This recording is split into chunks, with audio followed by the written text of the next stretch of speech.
Shalom, selamat pagi untuk teman-teman jemaat Gia Condro Kusumo dan juga para pendengar daripada Yo Mengajar. Hari ini kita sampai di ibadah doa pagi ya. Mari kita mulai dengan doa. Tuhan Allah Bapa kami, terima kasih untuk pertolongan Tuhan sampai dengan hari ini, hari Sabtu. Kami masih diberikan kekuatan dan kesehatan. Kami berdoa Tuhan, Engkau yang bekerja luar biasa melalui ibadah online ini, melalui doa online ini, sehingga kami bisa belajar tentang firman Tuhan dengan baik, dan biarlah jaringan yang ada mendukung semuanya. Terima kasih Tuhan, hanya di dalam nama Tuhan Yesus Kristus kami berdoa. Amin. Hari ini kita belajar dari satu perikop, yaitu renungan saya ya. Daripada saya bingung-bingung cari materi, saya ambil dari renungan harian saya yang sudah sampai di 1 Timotius 4 ayat yang pertama ya, sampai dengan kelima lah kita baca ya. Demikian firman Tuhan. Tetapi Roh dengan tegas mengatakan bahwa di waktu-waktu kemudian ada orang yang akan murtad lalu mengikuti roh-roh penyesat dan ajaran setan-setan.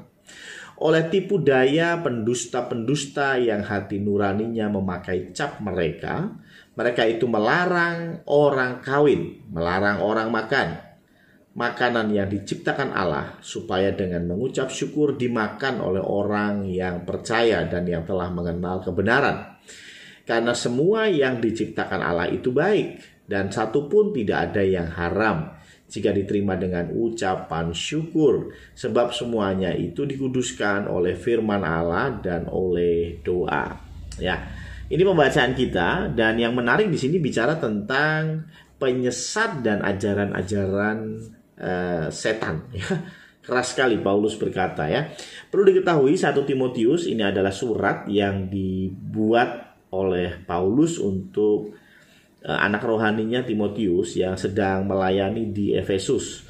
Dan ternyata dari surat ini kita tahu bahwa ada penyesat-penyesat yang mengajarkan dua teori, yaitu mereka, ayat 3, mereka melarang orang kawin dan melarang orang makan makanan yang diciptakan Allah ya. Jadi ada dua problem yang diangkat di dalam 1 Timotius 4 ini ya, yaitu bicara tentang kawin dan bicara tentang makanan ya. Ini adalah tipikal dari yang namanya ajaran-ajaran sesat ya. Sebetulnya lebih tepatnya setan itu selalu membawa kita dalam ekstrim kanan dan juga ekstrim kiri. Contohnya kasus ini ya.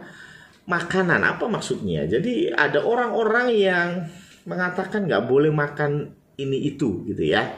Nah, hal yang sama sebetulnya terjadi dan masih relevan di zaman 2021 ini ya. Bagaimana yang namanya orang-orang sekarang sudah mulai beralih ke makanan-makanan sehat ya. Beralih ke makanan organik, mereka sudah mulai nggak makan makanan daging lagi atau jadi vegetarian. Bahkan ada yang terbaru namanya vegan gitu ya. Mereka makan makanan mentah ya. Jadi kalau makan wortel ya jangan di sop ya, wortel dimakan langsung ya. Makan buah ya langsung dimakan ya, nggak boleh dimasak dulu ya. Nah, dan hanya tumbuh-tumbuhan ya. It's okay, itu baik, itu oke banget. Tapi bukan berarti dengan kita menjadi vegan, dengan kita menjadi vegetarian, kita menjadi berkat. Belum. Jangan lupakan hal itu. Kalau kita makan makanan yang luar biasa itu, vegetarian, buat saya luar biasa, vegetarian dan lain sebagainya, ya itu baik. Tetapi ingat, itu baru baik buat engkau. Baik buat dirimu sendiri. Gitu ya. Jangan pernah kita berpikir bahwa kalau sudah hidup suci, itu kalau sudah nggak lagi memakan binatang lain gitu ya. Gak ada hubungannya hidup suci sama nggak makan sapi. Nggak ada. Ya, ada yang berkata, ada orang-orang yang mereka memilih untuk jadi vegetarian, untuk menjadi vegan, Mereka bilang, saya kasihan sama binatang ya. Kasihan sama sapi yang disembelih. Saya pernah lihat sapi disembelih, saya pernah lihat ayam disembelih. Nggak cuma lihat, saya pernah nyembelih ya, nyembelih ayam maksudnya ya. Dan itu mengerikan sehingga mereka nggak berani dan mereka merasa kasihan dan mereka kemudian memutuskan menjadi vegetarian atau vegan ya. Saya bilang itu bagus, mengasihi binatang itu baik, tapi jangan sampai kita lupa akan pesan Tuhan yang utama, yaitu kasihilah sesamamu, bukan sesamamu makhluk hidup, sesamamu manusia. Jangan lupa Tuhan saja pernah mengganti nyawa satu orang dengan 2.000 babi. Buat Tuhan lebih baik 2.000 babi itu mati tenggelam, mati tersiksa ngap-ngapan di Danau Galilea daripada satu orang dipermainkan setan ya. Satu orang jauh lebih berharga dari 2.000 babi di mata Tuhan ya. Karena itu kalau kita alasan kita untuk kesehatan kita baik, silakan lanjutkan. Anda yang mau makan vegetarian silakan ya, vegan silakan. Kalau Anda sudah merasakan ada dampak yang baik dari tubuh silakan. Tapi jangan berpikir dengan Anda makan seperti itu Anda sudah jadi orang kudus, orang suci. Nggak ada hubungannya. Itu baru menjaga kesehatan dan itu baru untuk kepentingan diri Anda sendiri. Sedangkan Tuhan ingin kita menjadi berkat bagi orang lain. Tuhan ingin kita mengasihi orang lain, bukan mengasihi binatang saja. Ya, sekali lagi, mengasihi binatang it's okay. Ya, tapi kalau sampai demi binatang engkau lupa mengasihi manusia, itu ajaran sesat. Hanya gara-gara binatang engkau memusuhi orang-orang yang makan sapi, engkau memusuhi orang-orang yang makan babi. Hanya gara-gara karena engkau sayang sapi dan sayang babi, ya engkau lupa dengan ajaran Kristus yang sesungguhnya ya. Ini poinnya. Juga yang kedua, poin yang sama ya. Poin yang sama yaitu masalah kawin, tidak melarang kawin ya. Melarang kawin. Ada beberapa cara berpikir manusia lama ya, manusia kuno maksud saya. Tapi kemudian juga sampai sekarang ada beberapa yang punya konsep berpikir seperti itu, yaitu apa kalau orang yang tidak menikah, orang yang tidak berhubungan seks itu lebih suci, lebih kudus daripada orang-orang yang berhubungan seksual ya. Ya, maka dari itu petapa mereka tidak menyentuh wanita gitu ya. Mereka hidup kudus, selibat. Gak ada hubungannya. Tidak menikah dengan hidup kudus, gak ada hubungannya. Menikah itu bukan kehidupan yang kotor ya. Kalau tidak menikah itu kudus, berarti kan menikah itu kotor gitu ya. Nggak ada hubungannya ya. Menikah mau tidak menikah itu silakan. Tetapi itu nggak ada hubungannya sama urusan surga sama neraka. Kalau engkau menikah dan kemudian engkau menyusahkan anak orang, maksudnya anak orang adalah pasanganmu ya. Pasanganmu itu kamu sakiti hatinya, kamu tipu terus, kamu manfaatkan. Ya saya bilang, ya emang bener, mendingan lu gak nikah daripada ngerusak anak orang. Tapi kalau memang engkau menikah dengan tujuan mulia, Tuhan memang ciptakan laki-laki itu tidak sendiri. Tuhan ciptakan manusia tidak sendiri ya. Jadi berdua tentu lebih baik ya. Untuk apa? Pernikahan untuk belajar mengasihi orang lain, belajar untuk mengasihi sesamamu manusia. Dan yang paling mudah adalah mengasihi orang yang kamu cintai. Betul nggak? Sebelum kamu bisa mengasihi musuhmu, sebelum kita bisa mengasihi atau mendoakan orang yang menganiaya kita, alangkah mudah kita belajar untuk mengasihi orang yang mencintai kita, mengasihi orang yang peduli dengan kita. Itu dulu. Bukan berarti Tuhan mengajarkan mengasihi orang yang mengasihi kita, bukan, tapi step by step. Menikah adalah bagaimana kita mengasihi orang yang kita cintai. Itu gampang kan ya. Kalau kamu belum bisa mencintai pasanganmu, bagaimana mungkin kamu bisa mengasihi musuhmu? Udah gitu aja pertanyaannya Ya, maka dari itu menikah dan tidak menikah nggak ada hubungannya sama ke surga atau enggak. Ya, Anda yang memang memutuskan untuk tidak menikah boleh, nggak harus menikah kok. Ya, tapi Anda yang ingin menikah pun boleh, nggak ada yang melarang. Bukan berarti menikah itu berarti tidak baik. Nah, ini yang coba diselewengkan oleh setan. Tadi saya bilang ajaran sesat, ajaran yang dari setan biasanya ekstrim kanan atau ekstrim kiri. Masalah makanan, ekstrim kanan, semua makanan boleh dihajar. Itu ekstrim kanan itu. Ya nggak boleh juga. Bukankah Tuhan bilang bukan hidup untuk makan, tapi makan untuk hidup. Hidup lebih penting daripada makanan. Maksudnya itu ya.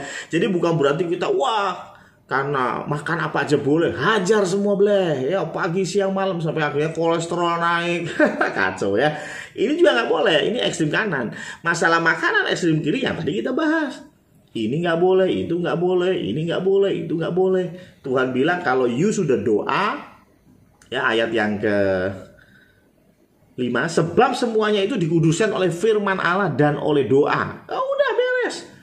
Apalagi kalau lihat makanan sekarang ya, waduh, ada yang bilang ini vetsinnya, ini ada bahan pengawetnya. Sekarang kita beli di pasar, beli tempe, ya katanya ada formalinnya. Beli tahu, katanya ada formalinnya. Kita beli restoran di luar, kita juga nggak tahu mereka dapat bahan dari mana. Pusing ya. Daripada pusing begitu, sudahlah. Setiap kita mau makan, lipat tangan, tutup mata, bersyukur untuk berkat Tuhan dan berdoa untuk makanan. Pasti Tuhan akan jaga. Udah begitu saja ya. Nah, tapi sekali lagi jangan ekstrim kanan. Semua makanan boleh, semua porsi boleh, tapi juga jangan ekstrim kiri, ngelarang-larang orang untuk makan ya. Nah, sekarang yang kedua, kawin juga sama. Ya. Ada ekstrim kanan. Gimana ekstrim kanan? Begini ya, semakin banyak engkau menaklukkan wanita, maka engkau adalah pria yang semakin perkasa, begitu ya. Ada yang mengatakan bahwa laki-laki dan wanita itu seperti kunci dan gembok ya. Kalau laki-laki itu kunci, perempuan itu gembok. Kalau kunci yang bisa buka banyak gembok itu akan disebut kunci super.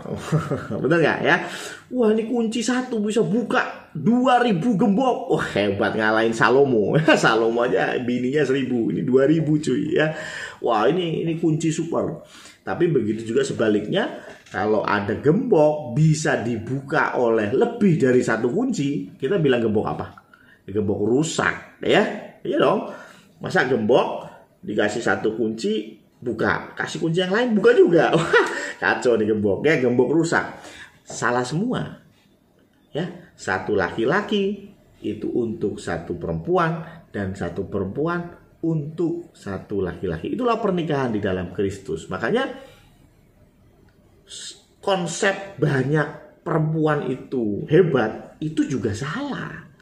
Tetapi konsep tidak menikah itu suci, itu juga salah ya. Kita harus kembali kepada ajaran Tuhan Yesus, bagaimana menikah itu, bagaimana makan itu. Tapi yang paling penting adalah yuk kita mau belajar mengucap syukur. Karena ayat 4, karena semua yang diciptakan Allah itu baik. Semua itu baik ya. Makanan baik, pasangan hidup baik, dan suatu pun tidak ada yang haram. Nggak ada yang haram jika diterima dengan ucapan syukur ya. Karena itu ayolah kita mulai mengucap syukur untuk hal-hal yang kecil. Kadang-kadang kita hanya mengucap syukur untuk hal-hal yang besar. Kita mengucap syukur kalau dapat mobil. Kita mengucap syukur kalau keterima pekerjaan, keterima PNS. Kita mengucap syukur kalau dapat bonus ya. Tapi kita lupa mengucap syukur hal-hal yang kecil. Seperti apa? Makan. Sudahkah kita mengucap syukur untuk makanan yang kita makan? Untuk apa? Untuk bisa bangun di pagi hari. Sudahkah kita mengucap syukur kita bisa bangun di pagi hari? Sudahkah kita bisa mengucap syukur ketika kita bisa minum dengan nikmat? Apakah kita sudah mengucap syukur ketika kita bisa berjalan? Ada banyak orang yang tidak bisa berjalan karena fisiknya yang sudah lemah atau ada keterbatasan di dalam fisiknya. Sudahkah kita mengucap syukur ketika kita bisa menghirup udara yang segar?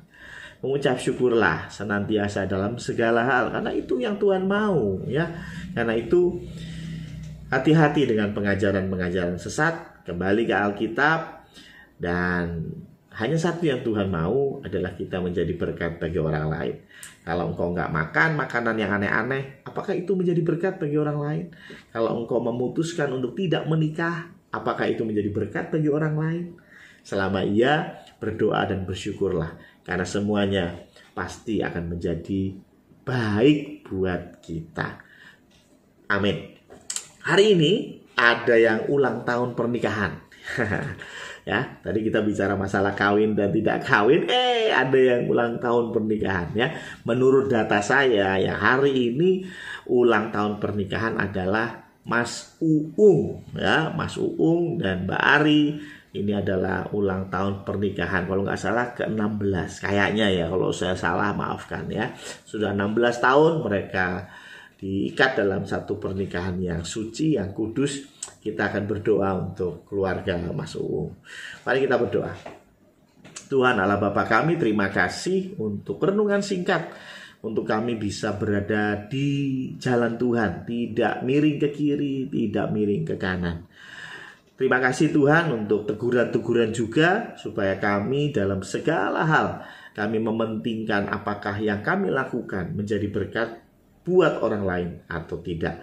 Kami juga berdoa dan bersyukur untuk segala sesuatu yang sudah Tuhan kerjakan secara luar biasa di dalam hidup kami. Kami berdoa secara khusus Tuhan untuk kawan kami, untuk adik kami, kakak kami, ayah kami, juga anak kami yaitu Mas Uung dan juga Mbak Ari. Engkau sudah persatukan mereka dalam pernikahan kudus yang sudah cukup lama, 16 tahun. Dan sudah ada 3 putra putri yang Engkau titipkan kepada keluarga kecil ini. Engkau yang terus tumbuhkan kasih, dan jangan biarkan kasih yang mula-mula itu hilang, tetapi terus bersemi di dalam keluarga Mas Uung.